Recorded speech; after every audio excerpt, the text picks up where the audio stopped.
Hi all, welcome back to my new vlog. ಇದು ಹಬ್ಬದ ದಿನದ ವ್ಲಾಗ್ ಆಗಿರುತ್ತೆ. ಗ್ರಾಮದವರೆಲ್ಲ ಗಣಪತಿ ದೇವಸ್ಥಾನ 7 ಗಂಟೆಗೆ ಬಂದು ಸೇರ್ಕೋಬೇಕು.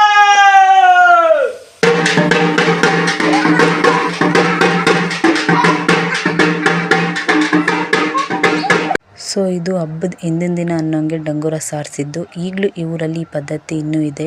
ಅಂದರೆ ಡಂಗೂರ ಸಾರಿಸ್ಕೊಂಡು ಜನರಿಗೆ ಸುದ್ದಿನ ಮುಡಿಸೋವಂಥದ್ದು. ನನಗಂತೂ ಇದು ನೋಡಿ ನನಗಂತೂ ನೋಡಿ ತುಂಬಾ ಖುಷಿ ಆಯಿತು. ಈಗಲೂ ಈ ಪದ್ಧತಿ ಈ ಊರಲ್ಲಿ ಇನ್ನೂ ಇದೆಯಲ್ಲ ಅಂತ ಹೇಳ್ಬಿಟ್ಟು.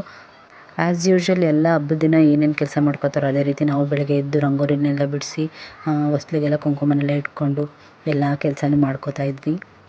ಇನ್ನು ಈ ಸಲ ತಾತ ಅವ್ರ ಮನೇಲೂ ಮುತ್ತೈದೆ ಪೂಜೆ ಮಾಡೋದ್ರಿಂದ ಕೆಲಸ ಸ್ವಲ್ಪ ಜಾಸ್ತಿನೇ ಇತ್ತು ಅಂತಲೇ ಹೇಳ್ಬೋದು. ಯಾಕೆಂತಂದರೆ ನಮ್ಮ ಮನೆಯೂ ತುಂಬಿದ ಕುಟುಂಬ, ಇಲ್ಲೂ ಕೆಲಸ ಜಾಸ್ತಿ, ಅಲ್ಲೂ ಕೆಲಸ ಜಾಸ್ತಿ ಇತ್ತು. ಸೊ ಮನೆಗೆ ನೆಂಟರೆಲ್ಲ ಬರ್ತಿದ್ರಲ್ವ, ಅಲ್ಲೂ ಕೆಲಸ ಜಾಸ್ತಿನೇ ಇತ್ತು. ಇನ್ನು ನಾವು ಅಡುಗೆನೆಲ್ಲ ಅಲ್ಲೇ ಮಾಡ್ಕೋಬೇಕಾಗಿತ್ತು. ಸೊ ಅದಕ್ಕೋಸ್ಕರ ಇಲ್ಲಿ ಬೆಳಿಗ್ಗೆನೇ ನಾನು ರಂಗೋಲಿನೆಲ್ಲ ಬಿಡಿಸಿ ರೆಡಿ ಮಾಡಿಕೊಂಡು ಇಟ್ಕೊಳ್ತಾ ಇದ್ವಿ. ಇನ್ನು ತಾತ ಅವ್ರ ಮನೆಗೆ ಹೋಗಿರಲಿಲ್ಲ. ಇಲ್ಲಿ ಫಸ್ಟು ಮಾಡ್ಕೊಂಡ್ಬಿಟ್ರೆ ಅಲ್ಲಿ ಹೋಗೋಕೆ ಈಸಿ ಆಗುತ್ತೆ. ಇಲ್ಲೆಲ್ಲ ಮುಗಿಸ್ಕೊಂಡು ಒಟ್ಟಿಗೆ ಅಲ್ಲಿ ಹೋಗ್ಬಿಡೋಣ ಅಂದ್ಬಿಟ್ಟು ಇಲ್ಲಿ ರೆಡಿ ಮಾಡ್ಕೊಳ್ತಾ ಇದ್ವಿ. ನಾನು ಹಬ್ಬದ ದಿನ ಈ ರೀತಿ ರಂಗೋಲಿ ಬಿಡಿಸಿದ್ದು ಗೌರಿ ಹಬ್ಬದ ದಿನದ ವ್ಲಾಗ್ ಆಗಿರೋದ್ರಿಂದ ಅವತ್ತೊಂದಿನ ಈ ರೀತಿ ರಂಗೋಲಿ ಬಿಡಿಸಿದ್ದೆ. ಅಂದರೆ 2 ದಿನದ ವ್ಲಾಗ್ನೂ ನಾನು ಇಲ್ಲಿ ಮರ್ಜ್ ಮಾಡಿ ಹಾಕ್ತಾ ಇದ್ದೀನಿ. ಈ ಸಲ ರಂಗೋಲಿನ ನಾನು ಅಷ್ಟು ದೊಡ್ಡದಾಗಿ ಗ್ರ್ಯಾಂಡಾಗಿ ಏನು ಬಿಟ್ಟಿರಲಿಲ್ಲ. ಯಾಕೆ ಅಂತಂದರೆ ಮಳೆ ಬರ್ತಿತ್ತಲ್ವ, ಇನ್ನು ಎಲ್ಲ ಹೋದ್ರೆ ಹಾಳಾಗುತ್ತೆ ಅಂದ್ಬಿಟ್ಟು ಸಿಂಪಲ್ಲಾಗಿ ಈ ರೀತಿ ಬಿಡಿಸ್ಕೊಂಡು ಸಿಂಪಲ್ಲಾಗಿ ಬಿಡಿಸಿದ್ರೆ ತುಂಬ ಚೆನ್ನಾಗಿ ಬಂದಿತ್ತು ರಂಗೋಲಿ. ಇನ್ನು ಬೆಳಗ್ಗೆ ಟೀ ಎಲ್ಲ ಕುಡ್ಕೊಂಡು ಕೆಲಸ ಸ್ಟಾರ್ಟ್ ಮಾಡ್ಕೊಂಬಿಡೋಣ ಅಂದ್ಬಿಟ್ಟು ಕೆಲಸನೂ ಸ್ಟಾರ್ಟ್ ಮಾಡ್ಕೊಳ್ತಾ ಇದ್ವಿ.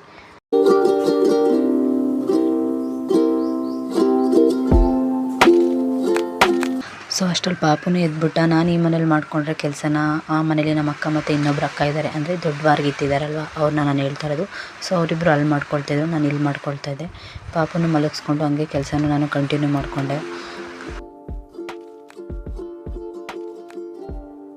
ಮತ್ತು ನೀರಲ್ಲಿ ಉರಿಯೋಕ್ಕೂ ಸೌದೆಗಳಿರಲಿಲ್ಲ. ಸೊ ಸೌದೆ ಬೇಕು ಅಂತ ಹೇಳಿದಕ್ಕೆ ನಮ್ಮ 2ನೇ ಭಾವನೆ ಕಟ್ ಮಾಡ್ಕೊಳ್ತಾಯಿದ್ರು. ಅವ್ರು ಈ ಕೆಲಸನೇ ಮಾಡೋದು, ಮರದ ಕೆಲಸನೇ. ಸೊ ಅವರು ಎಲ್ಲ ಕಟ್ ಮಾಡ್ಕೊಳ್ತಿದ್ರು, ನೀರಲ್ಲೇ ಉರಿಯೋಕೊಳ್ತಾಯಿದ್ರು ಅಂತ ಕಡೆ ನಾವು.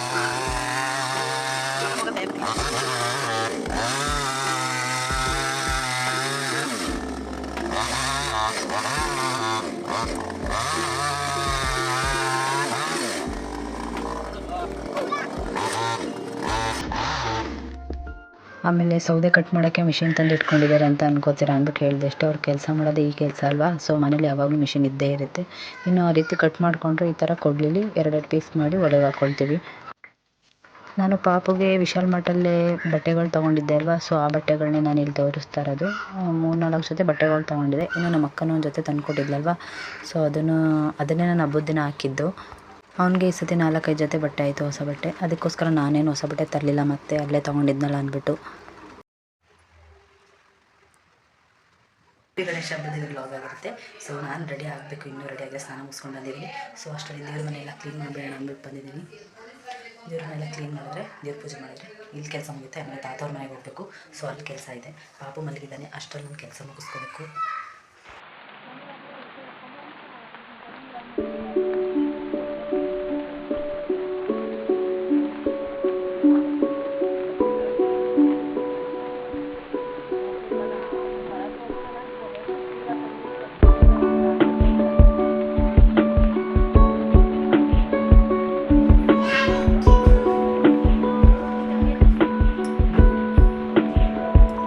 ಈ ಹಳ್ಳಿ ಸೈಡ್ ಹೆಂಗೆ ಅಂತ ಅಂದರೆ ಈ ರೀತಿ ಗಾಡಿಗಳಲ್ಲೇ ದಿನಸಿ ಸಾಮಾನು ಬಂದುಬಿಡುತ್ತೆ. ನಾವು ಅಲ್ಲೇ ಹಂಗೆ ತೊಗೊಂಡ್ಬಿಡ್ತೀವಿ. ಯಾಕೆಂತಂದರೆ ಸ್ವಲ್ಪ ಒಂದು 2 ಕಿಲೋಮೀಟ್ರ್ 3 ಕಿಲೋಮೀಟ್ರ್ ಹೊರಗಡೆನೇ ಹೋಗಬೇಕಾಗುತ್ತೆ ಬೇಕಾಗಿರೋ ಸಾಮಾನು ತೊಗೊಳಕ್ಕೆ.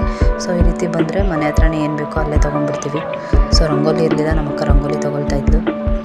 ಊರೊಳಗಡೆನೂ ಅಂಗಡಿಗಳಿದ್ದಾವೆ, ಬಟ್ ಅಷ್ಟೊಂದು ಜಾಸ್ತಿ ಬೇಕಾಗಿರೋಂಥ ಐಟಮ್ಗಳನ್ನ ಇಟ್ಕೊಂಡಿರಲ್ಲ. ಅವರು ಸಣ್ಣ ಪುಟ್ಟ ಐಟಮ್ಗಳನ್ನ ಇಟ್ಕೊಂಡಿರ್ತಾರೆ.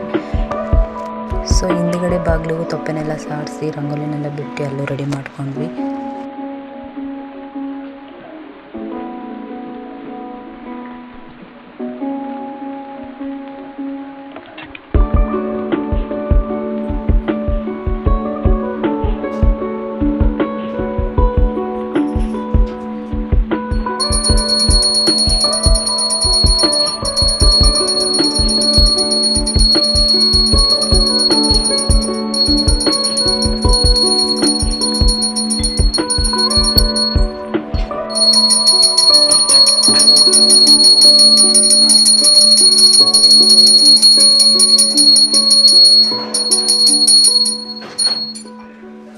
ಮನೆಯಲ್ಲೆಲ್ಲ ಪೂಜೆ ಮುಗಿಸಿ ತಾತವ್ರ ಮನೆಗೆ ಹೋಗೋಣ ಅಂದ್ಬಿಟ್ಟು ಹೊರಟ್ವಿ. ತಾತವ್ರ ಮನೆ ಏನು ದೂರ ಇಲ್ಲ, ಪಕ್ಕದಲ್ಲೇ ಇರೋದು. ಸೊ ಅಲ್ಲೆಲ್ಲ ಇಲ್ಲಿ ಮುಗಿಸ್ಕೊಂಡ್ರೆ ಅಲ್ಲಿ ಹೋಗ್ಬೋದಲ್ಲ ಅಂದ್ಬಿಟ್ಟು ಅಲ್ಲೆಲ್ಲ ರೆಡಿ ಮಾಡ್ಕೊಂಡಿದ್ದಾಯಿತು. ನಮ್ಮ ಚಾರ್ವಿ ಅಷ್ಟರಲ್ಲಿ ಏನೋ ಹೇಳ್ಕೊಡ್ತೀನಿ ಬಾ ಅಂದ್ಬಿಟ್ಟು ಏನೋ ಹೇಳ್ಕೊಳ್ತಾ ಇದ್ದಾಳೆ. ಅವ್ರ ಜೊತೆ ಸ್ವಲ್ಪ ಹೊತ್ತು ಆಟ ಆಡಿದ್ದಾಯಿತು. ಏನು ಮಾಡಬೇಕು? ನೀವು ಯಾರು ನೀವು? ಅಲ್ಲಿ ಬಿಡಿ. ಹಾಂ, ಅಲ್ಲಿ ಬಿಡಿ. ಟಿಕ್ ಮೇಲ್ ಬನ್ನಿ. ಯಾರು ನೀವು? ಪೊಲೀಸ್ ಅವರು. ಯಾಕೆ ಬಂದ್ರಿ? ನೋಡೋಕ್ಕೆ ಓದಿ. ಓದಕ್ಕೆ ಬರಲ್ಲ. ನಾನೇ ಓದಬೇಕಾ? ಏನು ಓದಬೇಕು? ನಾಳೆ ಮೋಹಿನಿ ಬರ್ತಾಳೆ, ಬಿಗಿಯಾಗಿ ಬಾಗ್ಲು ಹಚ್ಕೊಳ್ಳಿ. ಟಿಕ್ ಮೇಲ್ ಬನ್ನಿ. ಯಾರು ನೀವು? ಮೋಹಿನಿ. ಯಾಕೆ ಬಂದೆ? ನಾನು ಸಾಯಿಸ್ ಇನ್ನು ನಾವಿಲುಗಿರಿ ಬೆಟ್ಟದ ಮೇಲೆ ಗೋಳಿ ಹಣ್ಣ ಬಾ, ಸಂದಾಯ್ತು ಅಮ್ಮನ ಕೇಳಿ ಏಟು ತಿನ್ನೋಣ ಬಾ. ಬೂಮ್ ಬೂ ನಂತರ ಮಾಡಬೇಕು. ಬೂಮ್ ಬೂಮ್ ಚಾ ಪಿಂಕಿ ರೋಜಾ ಚಾ, ಬೂಮ್ ಬೂಮ್ ಚಾ ಪಿಂಕಿ ರೋಜಾ ಚಾ. Hi baby, hello baby, cute baby, sorry baby, ಆಯ್ನಾ ಮಾಯ್ನ ಚಿನ್ನ ಇಷ್ಟ ಚೈನ ಐಸಲ್ ಕಡಿ ಪೈಸಲ್ ಕಡಿ ಜೂಮ್.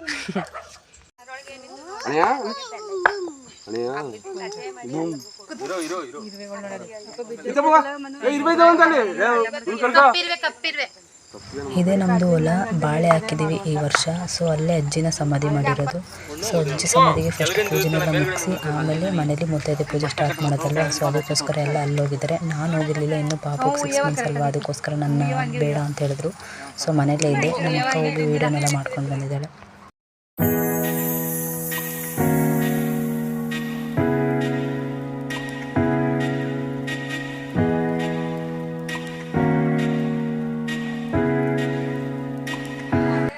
ಇನ್ನು ಅಜ್ಜಿ ಸಮಾಧಿ ಹತ್ರ ಪೂಜೆ ಎಲ್ಲ ಮುಗಿಸ್ಕೊಂಡಿದ್ದಾದಮೇಲೆ ತಾತವ್ರ ಮನೆಗೆ ಬಂದ್ವಿ. ಇದೇ ತಾತವ್ರ ಮನೆ. ಸೊ ಅಲ್ಲೂ ಸ್ವಲ್ಪ ಅಡುಗೆ ಕೆಲಸಗಳಿತ್ತು. ನಮ್ಮ ಮನೆಯವರು ಸ್ವಲ್ಪ ತರಕಾರಿಗಳನ್ನೆಲ್ಲ ಹಚ್ಕೊಡ್ತಿದ್ರು. ಯಾವುದೇ ಫಂಕ್ಷನ್ಗಾದರೂ ಅಷ್ಟೇ ಇವರೇ ಫಾಸ್ಟಾಗಿ ತರಕಾರಿ ಹೆಚ್ಚೋದು ಅಂದ್ಬಿಟ್ಟು ಅವ್ರಿಗೆ ಹೇಳ್ತಾರೆ ತರಕಾರಿ ಹೆಚ್ಚೋಕ್ಕೆ. ಅವರು ಅಷ್ಟೇ ಖುಷಿಯಿಂದನೇ ತರಕಾರಿನೆಲ್ಲ ಹಚ್ಕೊಡ್ತಾರೆ. ಇನ್ನು ತಾತವ್ರ ಮೇಲೆ ಏನೇ ಫಂಕ್ಷನ್ ಆದರೂ ಅಷ್ಟೇ ನಮ್ಮ ಮನೆಗಳಲ್ಲಿ ಅಡುಗೆಗಳನ್ನ ಮಾಡಲ್ಲ. ಅಲ್ಲೇ ಊಟ ತಿಂಡಿ ಎಲ್ಲ ಅಲ್ಲೇ ರೆಡಿ ಮಾಡ್ಕೊಳ್ತೀವಿ.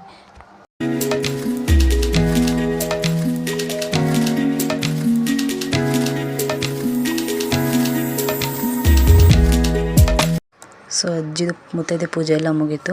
ಇನ್ನು ಬೇರೆಯವ್ರ ಮನೆಗೆ ಹೋಗಿದ್ವಿ. ಅವರು ಅರ್ಶಿನ ಕುಂಕುಮಕ್ಕೆ ಕರೆದಿದ್ರು. ಅಲ್ಲಿ ಹೋಗಿದಾಗ ಅಲ್ಲಿ ಸ್ವಲ್ಪ ಊಟ ಮಾಡ್ಕೊಂಡು ಬಂದ್ವಿ.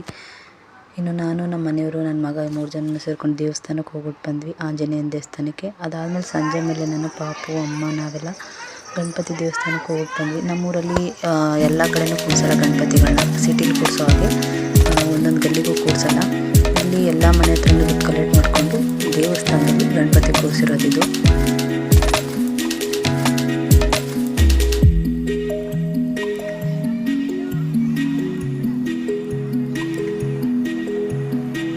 ಸೊ ಅಲ್ಲೇ ದೇವ್ರ ಪ್ರಸಾದ ಕೊಟ್ಟರು. ಸೊ ಈಸ್ಕೊಂಡು ಮನೆಗೆ ಹೊರಟ್ವಿ. ಇದಿಷ್ಟು ಗೌರಿ ಗಣೇಶ ಹಬ್ಬದ ದಿನದ ವ್ಲಾಗ್ ಆಗಿರುತ್ತೆ. ಶೇರ್ ಮಾಡಿ, ಲೈಕ್ ಮಾಡಿ ಮತ್ತು ಸಬ್ಸ್ಕ್ರೈಬ್ ಮಾಡ್ಕೊಳ್ಳಿ. Thank you for watching. ಮುಂದಿನ ವ್ಲಾಗಲ್ಲಿ ಸಿಗ್ತೀನಿ. ಬಾಯ್.